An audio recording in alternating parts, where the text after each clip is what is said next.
Welcome back to another episode of Be Authentic or Get the Fuck Out. I'm your host, Eric Obrempt. We're here again at IRE 2025 in San Antonio, Texas. And we have another exciting episode for you today.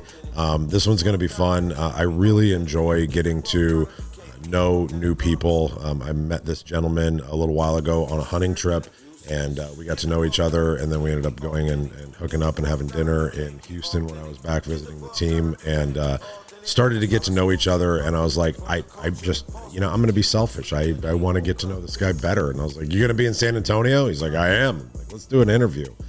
So that's what we're doing today. We're going to learn some lessons about business. We're going to learn some other life lessons through his story as well. And I'm really excited to introduce my guest to everybody today, David Rosenwasser. Hey everybody, I'm Eric Obrempt, and you're listening to Be Authentic or Get the Fuck Out. We talk about real shit, what's on our minds, and don't give a fuck if it makes you feel a little uncomfortable. So sit back, strap in, and get ready for some real shit. If you're serious about getting your time back and scaling your business, then SMA Support Services is your secret weapon. I use SMA for all of our support and admin tasks. Everything from back office management, day-to-day admin, even a call center. Their team frees up my staff to stay focused on high-level, revenue-generating activities. And that, let me tell you, is a fucking game changer. SMA isn't just support. They're a partner that keeps our operations running smooth and efficiently. So if you want to focus on growing your business and leave the support work to the pros, hit up SMA Support Services. Right? Yep. Excuse my fucking nose and my, before I left, I started coming down with a little cold type thing, and I don't ever get sick, ever. I don't get sick. It's not a thing I do. And I was ordering Instacart for the house, right, to drop some stuff off here. And I'm like, oh, add Dayquil. Oh, add Afrin so that I can breathe. Last night, I lost my voice at one of the little event things, and people were trying to talk to me, and I'm doing that. If I took all that out, I'd be sound asleep at this point. Afrin and Dayquil together. Dude, yeah, I'm on a run right now. I'm 100. We went out last night. We're going to the OC event, and he was like, "You get your Afrin?" And I'm like, it felt like it was 15 years ago. And he's like, "Did you do a bump before we left?" That's what it felt like. But anyway, how are you today, man? Doing great. You good? Yeah, you good? It. So this is your first. Is this your first roofing convention this? It is. What do you think? It's interesting. Yeah. How so? It's I didn't expect it to be this big. So I was surprised, pleasantly surprised to see how many people are here. It was impressive to see the keynote speaker and then everyone entering into the hall. Yeah. I think I underestimated the size of this event. So because you come from previously, you come from flooring space, right? That's right, the multifamily flooring side. Okay. Yeah. Tell everybody about that a little bit. Kind of give your credibility of how you're a big fucking deal. Not really, not a big deal. But I've had an opportunity to work with a multifamily flooring company by the name of Ready Carpet. And so for a number of years, we worked in the property management side of multifamily, providing next day flooring for what we call relay business. So somebody moves into an apartment or moves out of an apartment, they'll come in and look at the flooring and see if the flooring needs to be changed out. And if they called us by 5 p.m., we were out the next day to change it out. And we grew the business. Were the logistics of that just a fucking nightmare? No. I mean, we got to be pretty good at it, okay, to be honest with you. And so the family that started the business, the Caress family, Brian Caress, brought me on in 2018. And eventually I became president of Ready Carpet to help grow the business. And we ended up in 37 locations, 29 states across the United States. And we got pretty good at it. It was a pretty straightforward model. Taking orders, getting them installed the next day. A lot of fun, honestly. Was it like that before you got there, with that model, or did you build that model? Not as big, but it was. They had the business has been around since 1982. Okay, so had grown quite a bit during that period of time.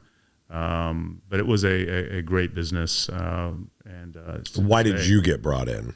I got brought in to help grow the business even further. Okay. I had been at an oilfield service company for 15 years, and we had taken that business from 150 million to about 1.5 billion in 10 years.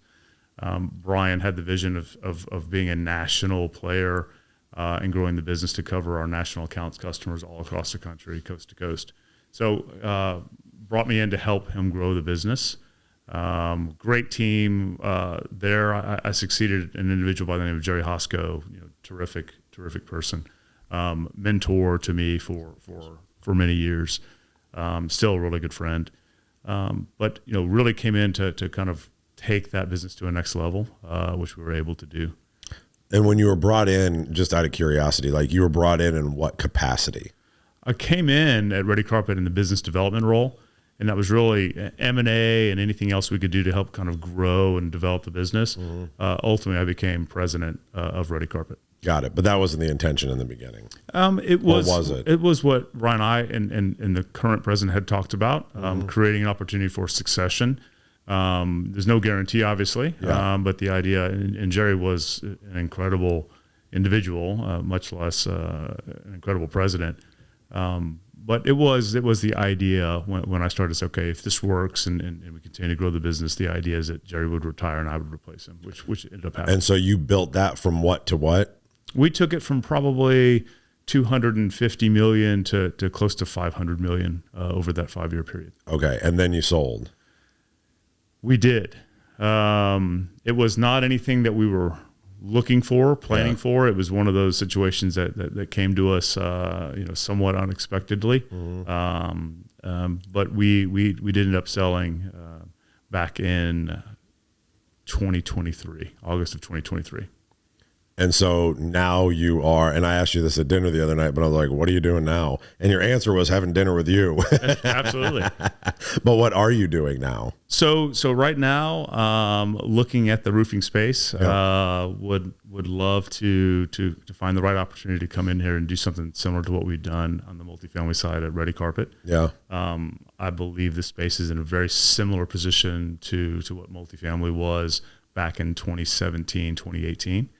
And what position was flooring industry in at that point? Just kind of ripe? So you were highly fragmented business, lots of very strong entrepreneurial owners, a few large players, but for the most part, most of the players are somewhat small. When I say small, smaller. Yeah. And it was, there were a tremendous number of smaller players all over the country. You had some outside investor interest, which I see happening today in this space as well, but it hadn't truly taken off quite yet. And I see in roofing, it is starting to become very common to hear that they're talking with certain people who are interested in coming and providing financing or whatever it might be, even on the private equity side or private capital, whatever it might be. And so to see it happening here is interesting because there's a lot of similarities. Not the same business. A lot of B2B on the multifamily side. You've got some, business customer retail side on the roofing, which we did not have in the multifamily flooring side. But other than that, there's a lot of similarities in the business. Yeah, the insurance model of the roofing side is probably a lot different. It's very different. Yeah, trying to understand that and navigate that. Right. So we weren't chasing insurance business on that side. It was part of their budgeted spend on an annual basis. So as far as continuous improvement and making sure the properties were attractive for residents. But that part is fundamentally different. Now the getting paid part can be very similar. So sometimes, you have to chase some money. You've got to have strong credit departments, and you've got to have strong relationships with your customers.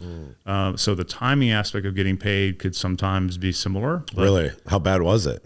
It could extend past 90 days on occasion when you have things happening. We try to prevent that. We got very good at making sure we stayed very close with our customers and we didn't have that issue as much. But it did happen on occasion. And then you have large capital projects that'll happen on multifamily properties. Think hallways and corridors, common areas. Yeah. And those sometimes take a little bit longer because you have other trades in there. Think paint or fixtures or whatever it might be. Right. Even on the construction side, you had renovation happening on occasion. So there was some similarities there, but with respect to, having to submit to insurance companies and having them involved in the middle, that was not happening. Yeah, I mean, it was a full retail model, basically. Well, not retail, because we didn't have customers coming in. We sold directly to the property management owners. In our industry, retail is anything that's not insurance that you're getting a client to pay out of their pocket. So here, correct. The client would be the customer. It was not a retail client in the sense that it wasn't the resident we were dealing with. We were dealing with the owner of the properties or the property management companies. Right. Yeah. So when you came in, did they already have a lot of those relationships, or did you go out and build those? They did. Yeah. We continued to make those strong. I mean, obviously they weren't a small operation. No, and even when I started, they were one of the largest at that time. Oh. So here at 250 million at the time, still one of the largest players. It just got bigger over time as the opportunity grew and as our relationships got stronger and our ability to grow got stronger. So what did you see in the flooring industry? Because I've had 2 or 3 conversations while I've been here with other people, like they're in that M&A space as well. And I've asked all of them, like, what do you see happening in the next 5 years, blah, blah, blah, blah, blah. And the answers that I've been getting, and I'm curious to see how it played out in the flooring industry, because I don't know, is they all think, you'll still have your mom and pops pop up and they'll still do a little bit of business and whatever. The guys that are going to get squeezed a little bit are the middle size guys, probably like me, that are going to have a hard time then competing against these conglomerates that are able to get together and not fix pricing, but like, I can't compete with their fucking pricing of what they're going to be able to buy and things like that. Did you see that happen in the flooring world where the mid-sized guys kind of got squeezed a little bit? It really came down to service at the end of the day, sure, to be honest with you, because even though we had these national relationships, if we couldn't execute at the local level in each one of our branches, there was so much competition. The barrier to entry is so low, similar to roofing, that they could come in. And so they had alternatives. We'd always talk with our teams about the importance of maintaining that relationship, because if they weren't happy with us, they could just look at a piece of paper or 10 koozies or flyers or donuts or whoever dropped off stuff that morning and call another number and have somebody come in that day or the next day and take care of that business. So it was important that we continue to grow that trust. Not all of our customers were national accounts customers. We had national accounts customers, regional account customers, and we had local owners and operators as well. And those are people that just had a few properties in a city. And then the regional side may have had properties in a few cities in a state or whatever it might be. So we had a variety of different customers out there in the industry that allowed us to continue to grow the business. So were you growing that business by acquiring new locations or opening new locations? So both. Yeah. We had a pretty good idea, and we had certain parameters that we were following that said, okay, we need to be in this city or that city. And so if we could find an opportunity to team up with an existing flooring provider in the city, we would talk to them about joining our team and so on and so forth. Not always a good fit, and a good fit meaning that they had to be willing to grow and develop and think about doing businesses a little different, thinking about growing with us under our name. When we came into a city and we joined with the team, they became part of the Ready Carpet family. So that brand identity would change and so on and so forth. Wanted to make sure they had the right team that was able to grow in that market. A number of factors that we would look at as far as acquisition opportunities. And then obviously coming to an idea of value and what made sense for both of us. If we couldn't find that, we would look at what we call greenfielding. And so there we would find a warehouse, find a location. But the hardest part about it was finding the right leader. And so the individual, the general manager for us that was running that branch had full control of that branch, both sales and operations. And so finding the right individual to run that branch, away from corporate, we were in Houston, Texas, and somebody with that spirit and that drive for growth was key for us. And so we got pretty good at that, but it was what probably slowed us down, if you will, finding the right people to join our team, be part of our family. What was your process of finding that person? It varied, to be honest with you. So obviously the easiest way was somebody knew, somebody recommended. Yeah, that's so we either best, had an existing relationship, or there was a relationship with somebody that worked at the company in a different market, or we had to actually go out and recruit for that market through our recruiting group. We had an in-house recruiting group that would look at that. Obviously, knowing somebody and having an existing relationship was key, but that didn't happen as much as I wish that it could have. Right? Not every market was somebody available to come work with us. So it was a combination of really both of those things, over that time. But we got pretty good at it. Once we got to understand, okay, we think we're there on valuation. It became, hey, is this the right team? Do they want to do what we want to do? Are they willing to work with us to think about things differently and maybe even operate differently? It's one thing having an owner in a location who's there every single day. It's a different thing having a manager who's running that branch with the owner somewhere else. And so oftentimes the owners did not stay on. They were exiting the business, and they were either individuals who were ready to retire, individuals who didn't have any succession plan, or didn't have anybody else to kind of give the business to, or to let run the business, or there was a life change or situational change that individual was saying, hey, I'm ready to go do something else, or exit this business, whatever it might be. Yeah. But we wanted to make sure that what they were leaving was something that we were able to build upon. Right. If all the relationships and all of the contacts were with that individual owner and he or she left, then it didn't make as much sense. So what we paid for a company, depending on what we were getting, and obviously the right leadership, to help run it going forward was paramount for us. So now you're looking to, let's say, dabble into the roofing space. For you, what does that look like? I don't know if I'd say dabble. I know. I just like the word. I take this very serious because I think that you're kind of an all-in guy. I can tell. Like you're like, let's fucking go. I'm absolutely. Yeah, I love absolutely that. believe in the opportunity in this space because I'm very fortunate. I've had a chance to do it in oil and gas, and I've had a chance to do it in multifamily flooring.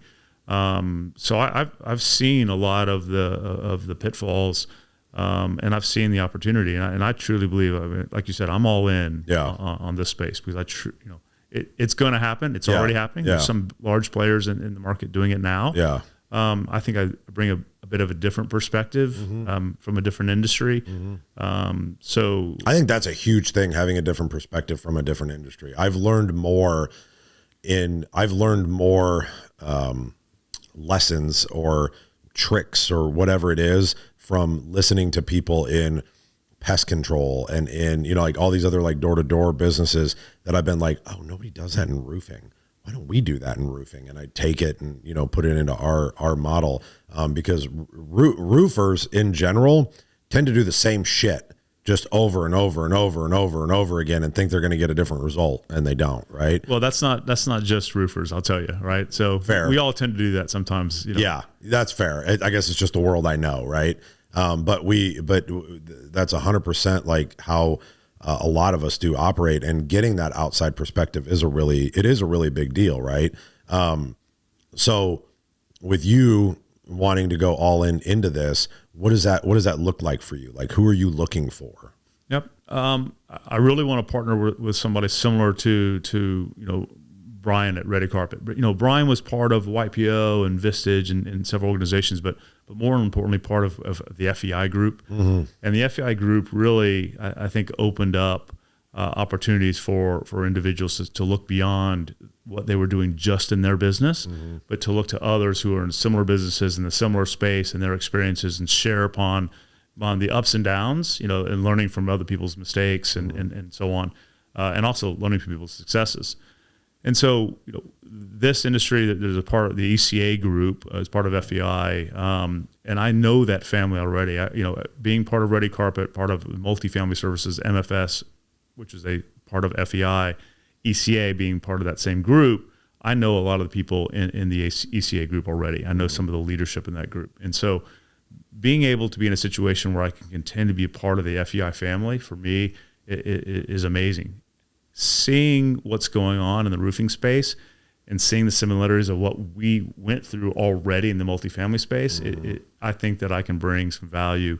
Now, look, I don't know everything. I know only what I know and what we went through, but there's a lot of similarities that I'm seeing on a daily basis, operational basis, and even on a big picture consolidation basis that I think that I can help avoid some of the pitfalls and some of the challenges that we went through on the multifamily side, only having lived through it. What are some of the things on the multifamily side that you saw that in the roofing industry you think that could be improved upon? Yep.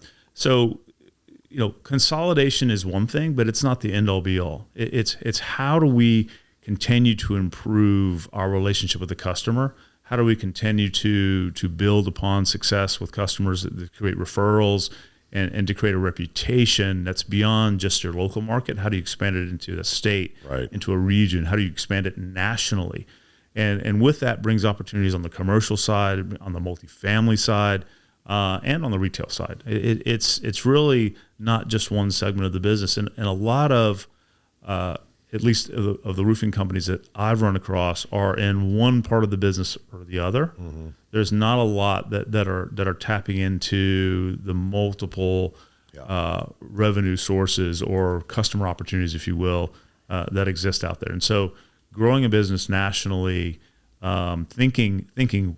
I mean, when I say big, thinking big. I mean, I don't look at anything less than 10x. And I know that sounds aspirational, but we can all work twice as hard for a period of time, right? And then we end up burning out, right? So, hey, we got to get on this. We really got to put our axe to the grindstone. But 10x means you have to think about business differently.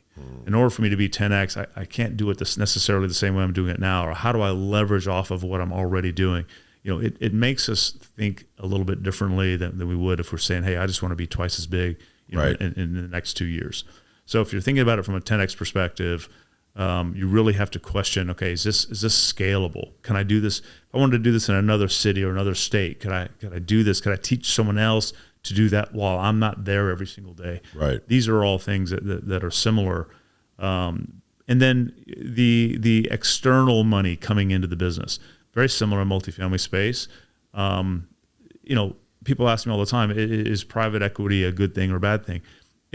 There's no right answer. Right. The answer really is, first of all, you got to ask the question, what do you want out of it, right? Are you trying to exit the business? Do you want to take some money off the table? Are you looking to grow? Do you need capital? Do you need help?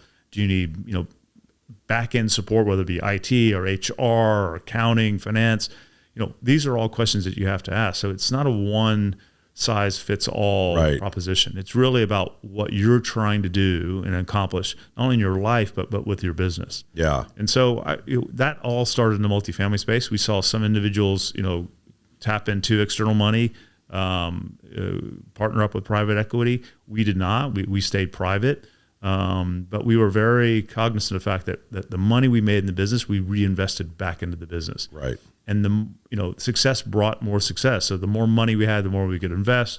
And it was really a matter of investing in people because the people were running the business. We were pretty good with the process. We weren't perfect. We had plenty of challenges and mistakes. But we kept going. We were perseverant. We kept one foot in front of the other. But investing in people, the right people, continuing to look at growing the business with the right mindset was really what made the difference for us. That I see is happening in the roofing space. The pitfalls about making some choices for the wrong reasons, thinking you want something today, not realizing that in order to scale the business or grow the business, you might want something else 3 years from now, but we can't even see it today. So hopefully it's to bring in some perspective that we learned going through it personally in the multifamily business that I could bring to the roofing industry. Yeah, well, that's exciting. Do you feel like you're closer to where you want to be in that? Like, are you talking to the people that you want to talk to? I do. I do, but I'm not in a hurry. Yeah. I would rather wait and find the right partner than to rush into a relationship where I don't feel like I'm really bringing value. Right. And it's got to be a win-win. One of the unique things about Ready Carpet and frankly Brian Caress and Jerry Osco was they knew what they wanted to do, and they were willing to take the risk to bring me on in the organization. And I think both of them would tell you that it worked out really well. I couldn't be happier. I'm personal friends with both individuals even to this day, and for me it was an incredible opportunity, not just to grow the business, but to grow the entire team. I think individuals on our team who never went to college, who never thought they'd be making more than minimum wage, right, are making hundreds of thousands of dollars a year, buying, a pickup truck they never think they could own, a bass boat, a vacation home, kids going to private school. I mean, opportunities that these individuals never thought they'd ever be able to achieve in their life. And it was incredibly rewarding to help develop and grow and be a part of that success story that not only benefited the owners, but the rest of the team that all were part of that growth. I think that's what differentiates businesses are the ones that focus on the people first versus the ones that are only focusing on bottom line. I think that those are the ones that end up being long-term the most successful, right? Anybody can go out and make money real quick and then be done. I think probably, right? Because you can go do it the wrong way, right? You can go do it the wrong way and you can go make a chunk of change and then dip out and whatever, but you're not impacting anybody. You're not changing anybody's life. And like, for me, that's my biggest thing is like, yeah, I need to make money. I got shit to pay for, right? Like I know that. But I get all of my joy from seeing guys like Josh in the other room succeed. I get joy from watching Tim in my Omaha location succeed and like have the biggest year that he's ever had in his life. Like that's the kind of shit that like, that's what gets me up in the morning, right? That I get excited about. I love being around that atmosphere. And it's why I speak and I do these groups and stuff, because like I want all these people to succeed, because I know that at the end of the day, if they do, I will, right? And so it's a byproduct. Absolutely. It's a byproduct that I'll succeed because they do. And I wish there was more people like yourself in having this conversation with people, because it's so noisy right now in the roofing space because of the M&A and the private equity coming in and everything. And everybody's just seeing a payday and they're not seeing a partnership and growth opportunity as well. And right? I think that's one of the things that people have to be careful about. Yeah. Right? And so 100%. That's why you got to start with why. Why? And that, yes, right? That was what that's where I was going to circle back to, is that you asked that question of like, when your previous partners, they knew what they wanted to do and why they wanted to do it, right? Yes, but even if you're looking at these opportunities that are out there, and people throwing big numbers around, why do I want to bring a partner in? Why do I want to bring external financing in? Why do I want to involve a different group in my business? And that means different things to different people. And I love that we're in an environment that has that opportunity. For the longest time, I don't think external money, private equity or private capital was available to as many in the roofing industry as it are today. No. We've seen it happen in HVAC, plumbing. We've seen it happen in multifamily. And look, I just think that it's created some exposure to the industry, which is incredible. There's an opportunity there, but there's always pitfalls that go along with it. And I said, if you have, and I don't want to undersell this either, but if you have strong standard operating procedures and you have a good process in place and you have the ability to support that on the back end with finance and accounting, it really is the people that then help drive the business. Now, those things are important, but it's the people that actually help you get that work done and help you grow. And I was very fortunate in my career to have some incredible mentors. I don't call them bosses, I call them mentors. Because they, showed me the way. They provided the opportunity for me to do just that, both in a public company format and a private company format. I've seen both. So, for me, it's about paying it forward. If I could find a position where I'm helping lead and development teams and teaching, at the same time building and developing a company along the way, that's a home run for me. Yeah, that's a huge home run. That's awesome. Well, I'm excited for you. I'm excited for us to get to know each other better, like in this world too, and just however I can help. You know what I mean? I want to be able to do that. I want to shift gears a little bit. Sure. Because when we had dinner the other night, it was really interesting. You kind of, and you tell as much of the story as you want to or don't, but I was really, really interested in, you went through some struggles in your life. I think about this because I literally just came back from going to a Roofers in Recovery AA meeting this morning. Yeah, right? You're catching me off guard on this. But I know. Okay. Sorry. That's what we do here.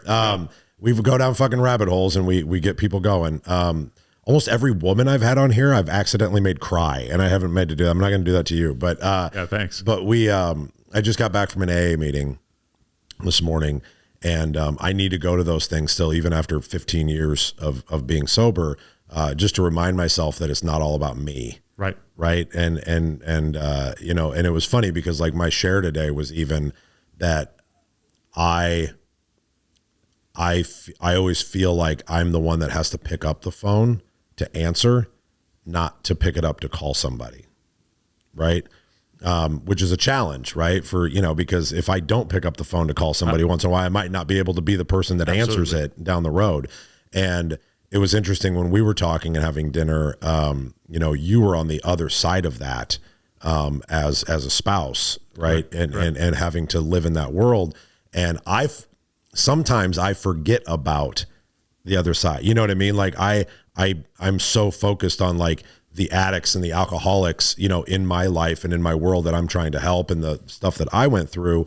I forget about the other people that are affected in that, right? Like I was laser focused on it when I was going through the steps and everything, right? Because I had to be, and like I had to make amends and, you know, make lists and all the people that I'd harmed and all that kind of stuff.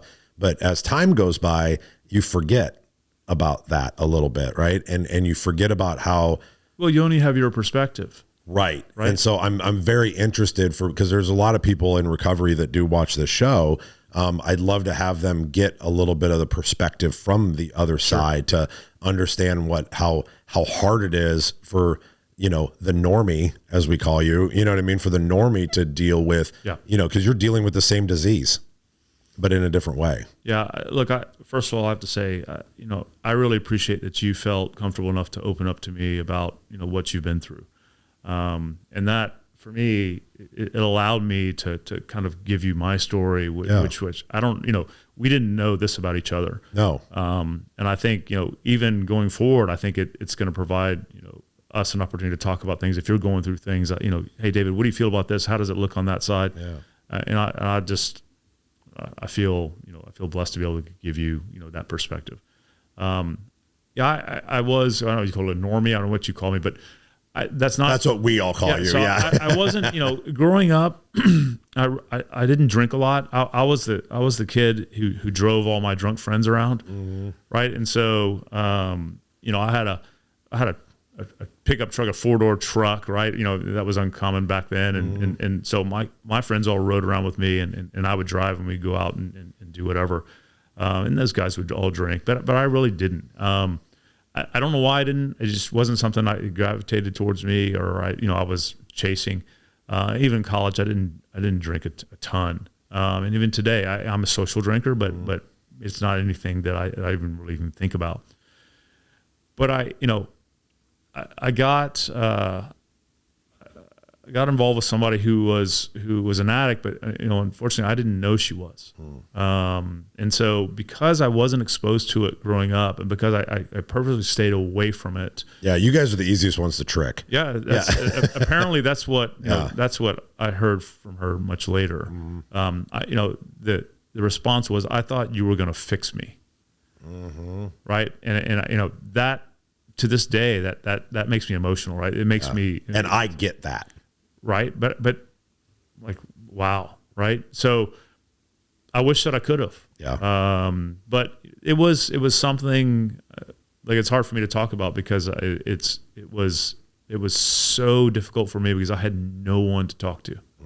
My parents didn't understand. They were empathetic and there to listen, but they couldn't help me. Yeah. And here I am. I've been married a couple years. I've got a brand new baby. Things are strange, right? Picking up a little stuff here and there, and I'm thinking, what's going on? What am I missing? What am I going through? You know, and she's like, you know, you're crazy, and her parents are like, oh, you're crazy, and everyone's telling me I'm crazy.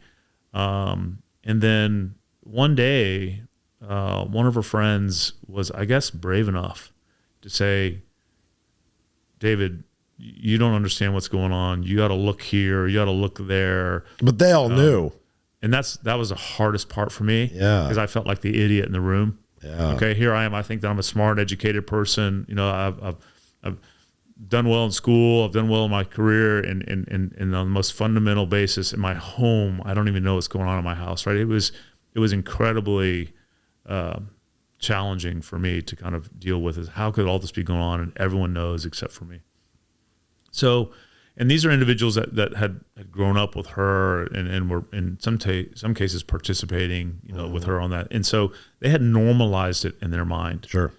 I was the outsider. Yeah. Which for me to say, that's crazy. Wait a minute, I'm the outsider? Yeah. You're the weirdo. Yeah. Exactly. I'm the one that doesn't understand. I'm the one that, like how could you not do this stuff? Right. And then, you know, once I started looking and it just opened up, you know, a really deep, very, very, very dark hole. And this was, you know, meth and coke and Ambien and Lunesta and all this stuff, all in combinations because, you know, using one thing to get in one state of mind, one thing to get another state of mind. And what I realized pretty quickly was that she was a functioning addict. And then I'm questioning, I don't even know who she is.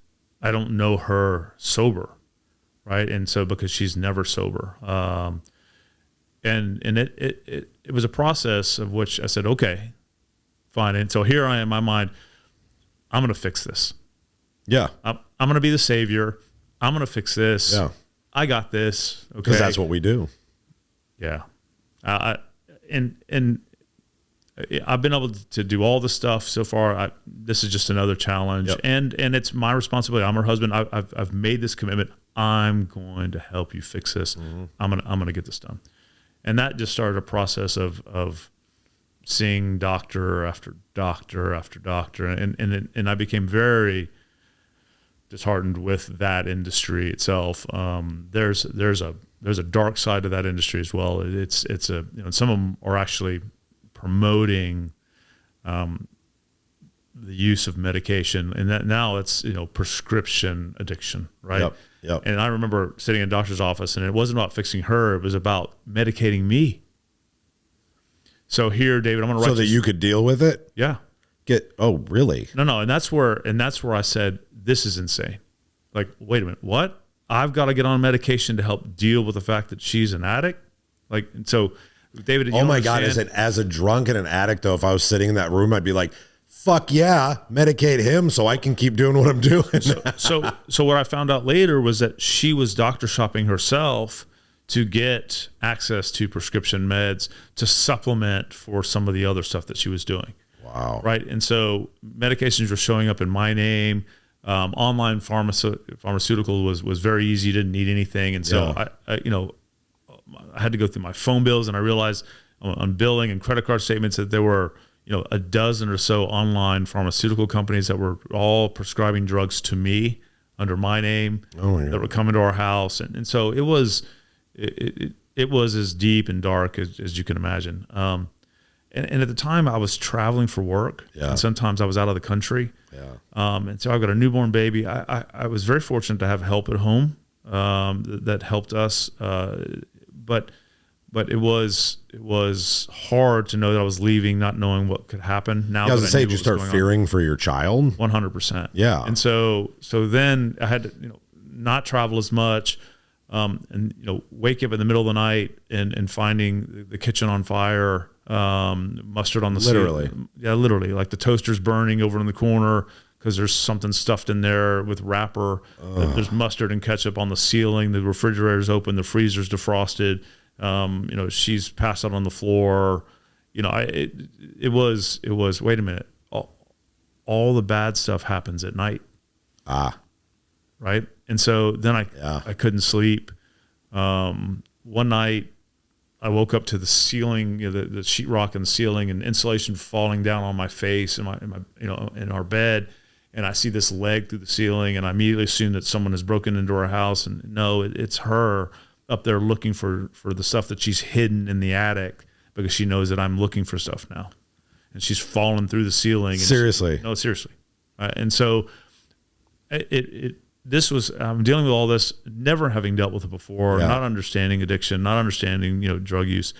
But, you know, and on our 10th doctor, who's trying to prescribe me medication and so on and so forth. And that industry is about, hey, it's not a short-term fix, David. It's going to take a long time, and we may never solve it. We just need to be here for, and that kind of thing. It was hard for me, right? Yeah. How is this not fixable? Everyone was just trying to manage it as opposed to helping address the real issues.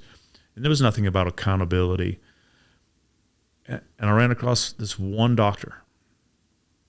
He was part of UT Medical Branch in the medical district in Houston, Texas. And we came in. There was someone else I knew that was dealing with the situation. He had recommended this individual. So we went in together.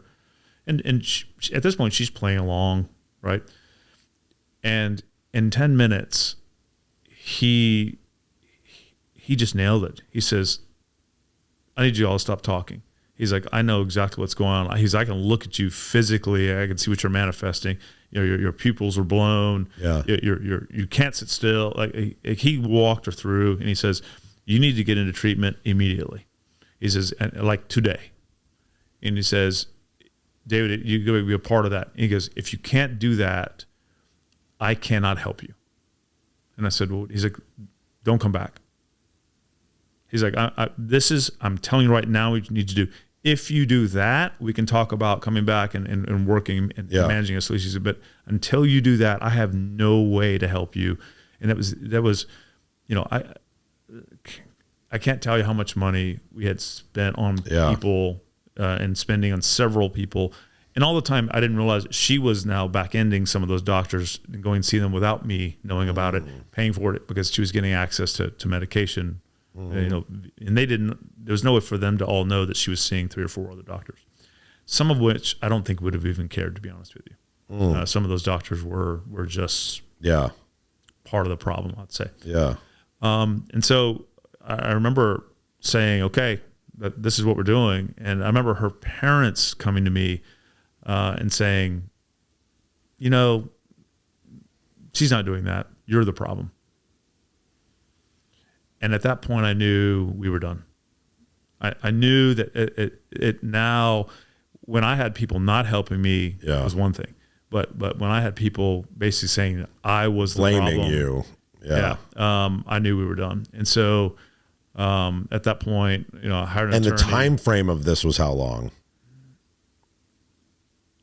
Over a course of a year and a half. Oh, wow. Okay. No, I mean, you don't understand. That's a long year and a half.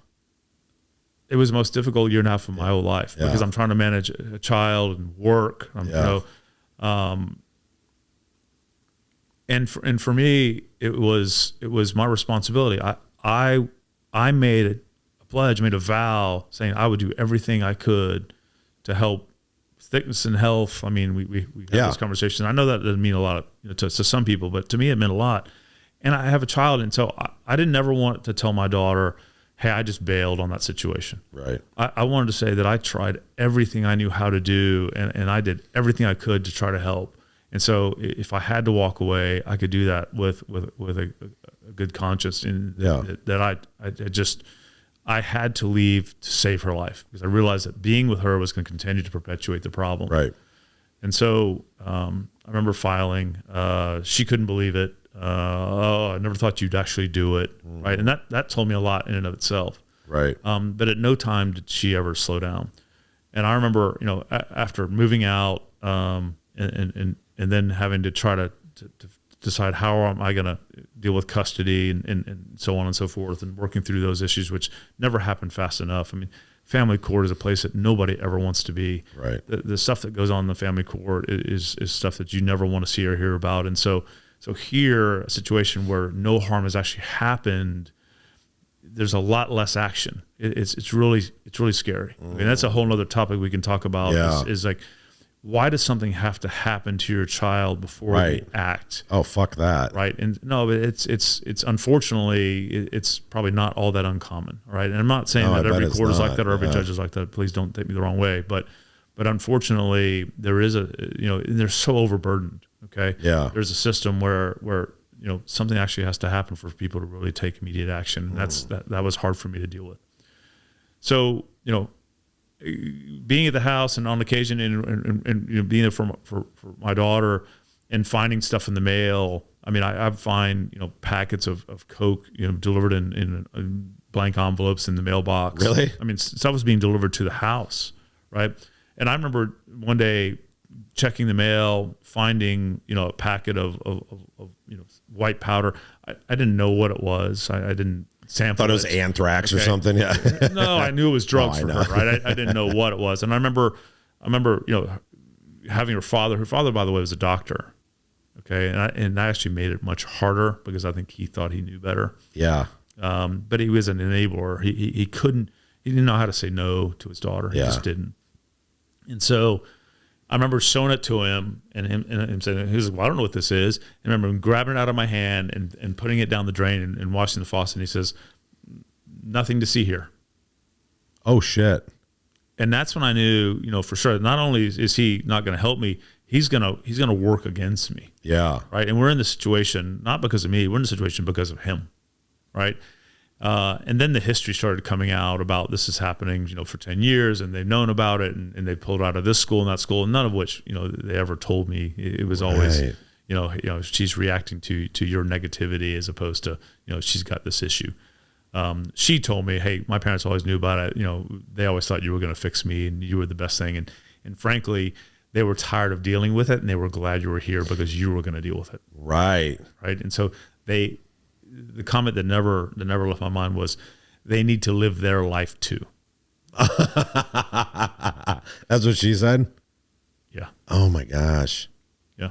Yeah. So, anyways, so having gone through all that, you know, I can tell you that you know, from a different perspective, it can be equally challenging, but probably in a different way. I don't, you know, I can't put myself in your shoes. Yeah. I can only tell you that it is an incredibly challenging thing to deal with, both you know, as a parent, as a husband. Because when you left, how old was your daughter?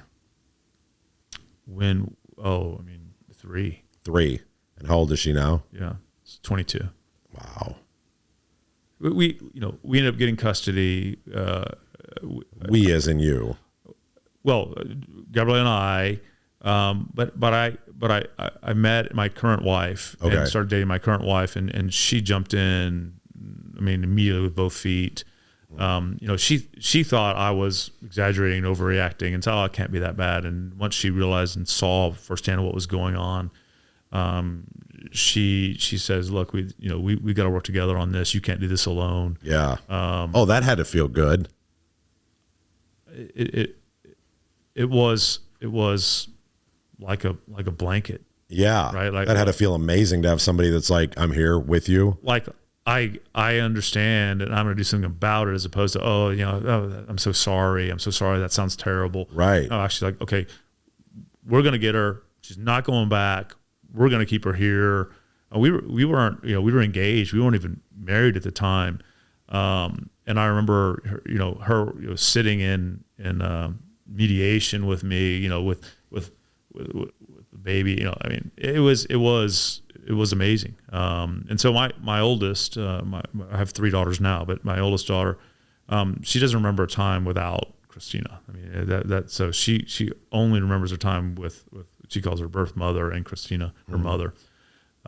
So it was helpful, beyond what I could probably explain, having someone coming in to help me do that. So we got possession, and we created, a situation where she had to have, supervised visitation, and that was the way it is for the rest of her life. So Christina, raised Gabriella as her own.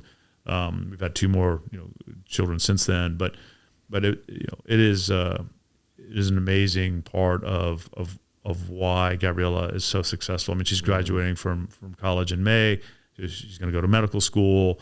That's awesome. Incredibly, thoughtful, kind person. Yeah. Everyone who meets her loves her. And she's just grown up to be an incredible human being. So. And the sad part of the ending of the story is that your ex didn't make it, right?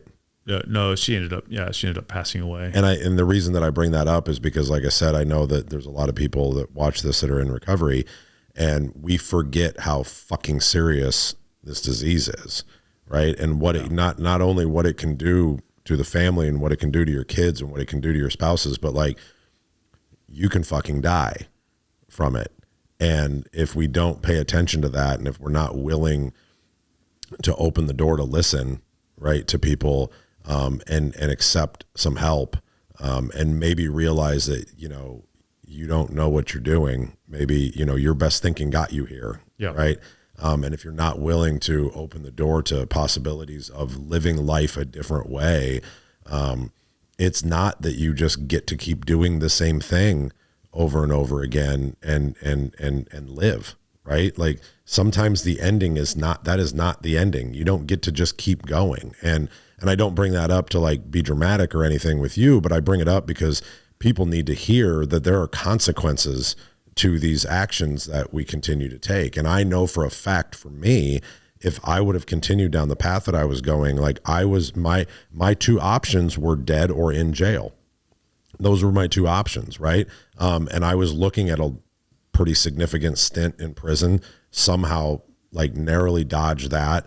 I've fallen asleep going 90 miles an hour and drove into the back of 2 semis in my life, right? Like I should be dead.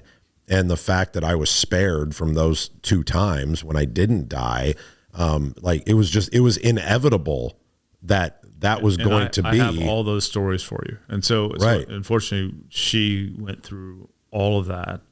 You know, she had 9 lives. Yeah. It was, and I think there was some part of her that believed at some point, I'll just make it through anything. I'm indestructible.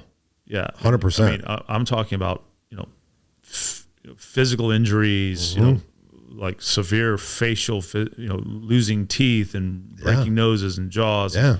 And you know, injuries and car accidents, you know. I lived that. I was like, you can't fucking kill me.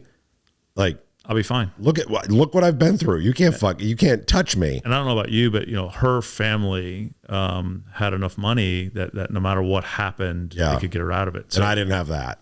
Yeah, right. So there was no fear of jail, right? Because she was never going to go to jail. And so, you know, connections in the legal community, connections in the law enforcement community.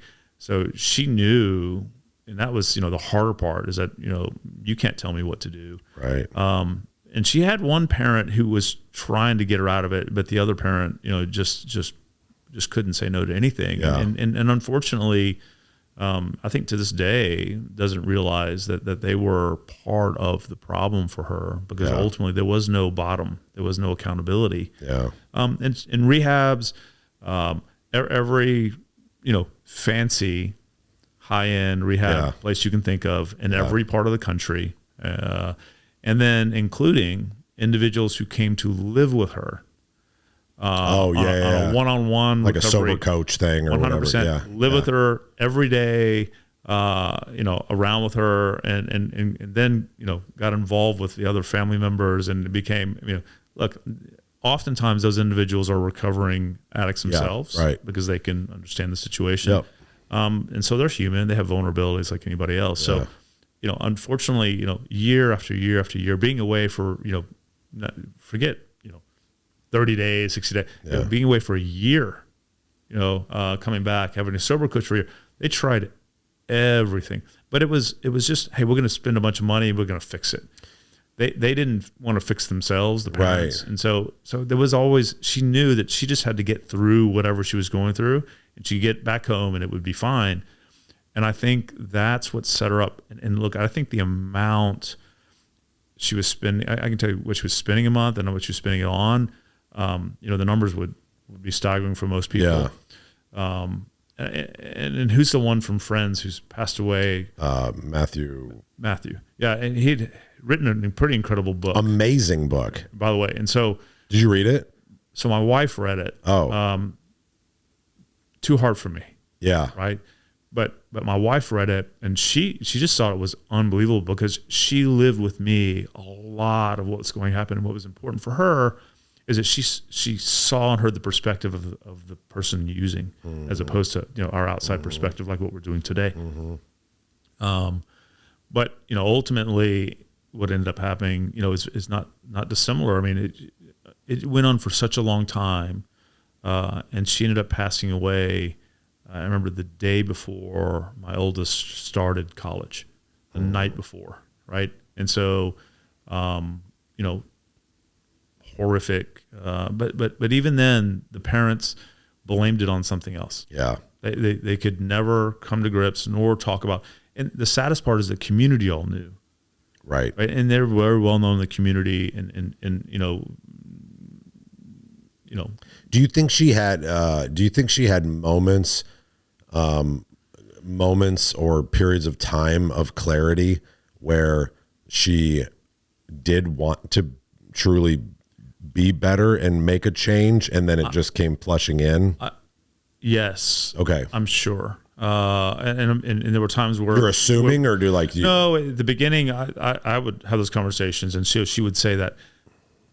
Today, looking back, I don't know if she was just saying what she needed to say because she knew how to manage me. Yeah, and manipulate. I'm not trying not to use that word on purpose, but it's what we do as addicts. So we manipulate everybody in our lives. So I'll just I'll say it. The polite way to say it for me is manage, right? I'll say it. She was managing her parents, and she was managing me and managing others, and she was an expert at it. Yeah, incredibly smart person. It's manipulating. Yeah. Okay.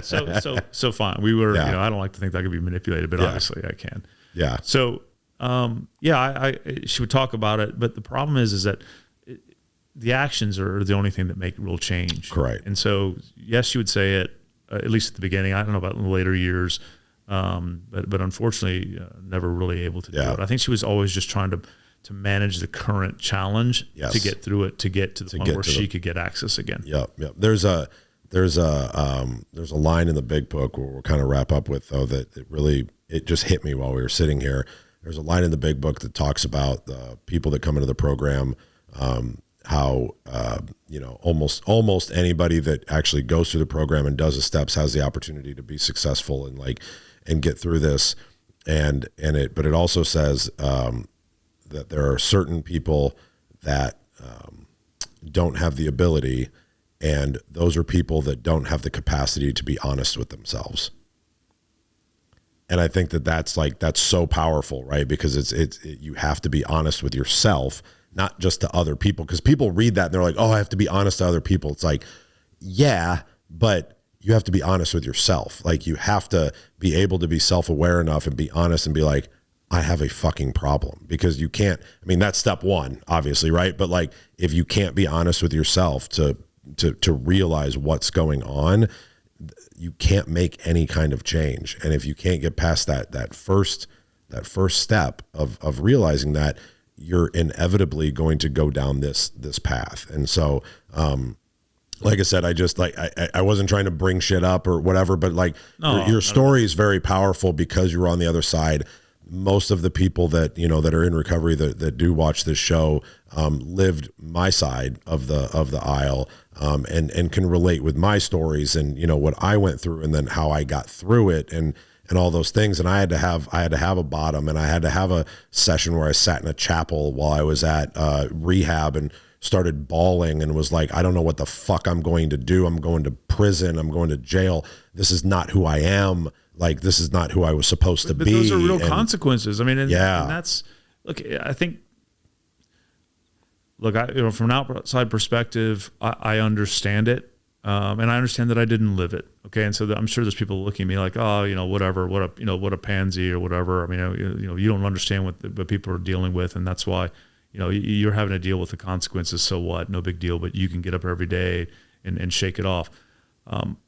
Look, I learned more about addiction and more about that, the rewiring of the brain and the effects on the synaptic neural network of your brain. And the longer you use it, the more difficult it is to get out of it and all that.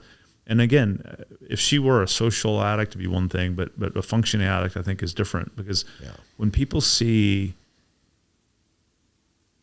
addicts, they think it's what you see on the street corner, and they're shooting up on the street corner, and they roll up in a thing, and they don't have a shirt on or whatever. It's not often like that. It's the people that are managing prescription medication, or other things on a very regular, quiet basis, and you would never really even know, if you didn't know them personally, you wouldn't know that they were addicts. And what those people do, and I was one of them, because I was always functioning, like I still worked and did all the things, is you would then go to a rehab, or you'd go to a meeting, or you'd go to something, and you'd look at the rest of the group and you go, I'm not them. I'm not that bad. 100%. I'm not that bad. It actually made them feel better. Yeah. And until I'm sleeping under a bridge, I don't need any fucking help. I'm cool. Right. And what I want everybody to always remember is, like, you know, take the inventory, right, and try and be honest with yourself, because this is a serious thing. This is a serious disease. This can kill you, but not only can it kill you, I mean, it can, not literally, but like it kills your family. Like, it kills your family, and to lose the relationships. Like, my daughter and my wife now have never seen me drink. They don't know me, like, and they don't even understand it, right? Like, my wife does not she's heard about half the fucking stories, but like, she's heard the stories and all these things of what my life used to be. And there's only a couple people left in my life that even know that old Eric, and one of them actually works for me. It's hilarious. Like, she's my office manager. But like, there's only a few people in my life that actually still know that old version of Eric. And it's almost like he didn't exist, right? And that he's like a figment of my imagination now. But the gratitude that I have that my wife and my child never had to know that person. You're lucky. And I think that's an incredible thing that's, you know, positive for you and your family. You have to know, though, it's not true for a lot of people. For most. So my daughter remembers her mom falling down the stairs, you know, breaking her face. My daughter remembers having to call, you know, the ambulance. My daughter remembers, she thought it was a game. She now knows today. She hide the pill from mom. So she would hide medication. Her mother would give her medication to go hide around the house so that she wouldn't go after it at all times. And then it turned into a scavenger hunt. Yes. So, you know, unfortunately, that burden and that, you know, that sadness, if you will, still resides in my daughter Gabriella, because she had to go through all that at an age where she actually remembers it. But here's my hope, that all of the awfulness and all of the awfulness of the end result and everything of it, though, that good comes of it, because 100%. Because now because she saw it, she knows it's real, and she knows consequences, and she understands what happens to people that she loves. So she's seen it in college, right? So she's seen drug use in college. And she's like, oh, right. No. Like, thank God. You know, that looks fun, but I know what happens. I know what happens when that gets out of control. Yeah. So, I mean, like, if there's a gift that she gave, even though she's gone, couldn't agree more. You know what I mean? If there's a gift that she gave, it's that. And, you know, I mean, I hate to say that. It sounds funny, you know what I mean, when you say it that 100%. way. But yeah. And if there's something that positive that's come out of that, it's that, hey, I don't follow in the same footsteps, right? And that's the point is that there's always another lens, right? There's always another lens to see anything through, correct, right? And when you're in the middle of it, though, you can't see the fucking lens. But if you get to have the opportunity to have the hindsight, if you have the opportunity to be able to look back and put a different lens on it, maybe then it can take you out of that sadness a little bit. And maybe right? that's what this does for some people. Yeah. I hope so. I hope so, If I too. help one person today, then I will be the happiest. Yeah. Well, and I know that you will. So, David, thank you so much for coming. Like, thank you for taking the time. I'm just really excited to get to know you better and like form a relationship and know each other for a long time. I love the fact that you're in Houston. So when I come back and visit, we can hang out and grab a bite and talk and bullshit and whatever. Everybody, thank you for tuning in to another episode. Thank you to our sponsors. Thank you to SMA Support Services. Love you guys. If you're looking for back end, front end support, want to get those admin tasks off of your fucking desk, which you should, so you can operate and be more scalable, reach out to SMA Support Services. If you're looking for a group of accountability, put yourself around men that will hold each other accountable to be better. Check out Cult Culture Movement, cultcultureprogram.com. Hit me up for that. And if you are looking to go on some amazing experiences, check out Underwater Exhale, the Underwater Unmastermind. We go scuba diving once or twice a year, small group, intimate. You have to apply. I approve you. Everybody asks, how do I approve people? I decide if I like you or not, because I'm not going to spend a week with people that I don't want to be around. But amazing trip.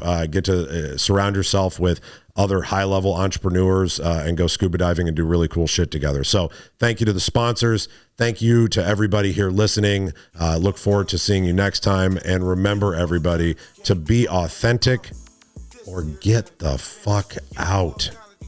Authentic. Get the fuck out if you can't be authentic. Get the fuck out if you can't be authentic. Yeah. Swipes.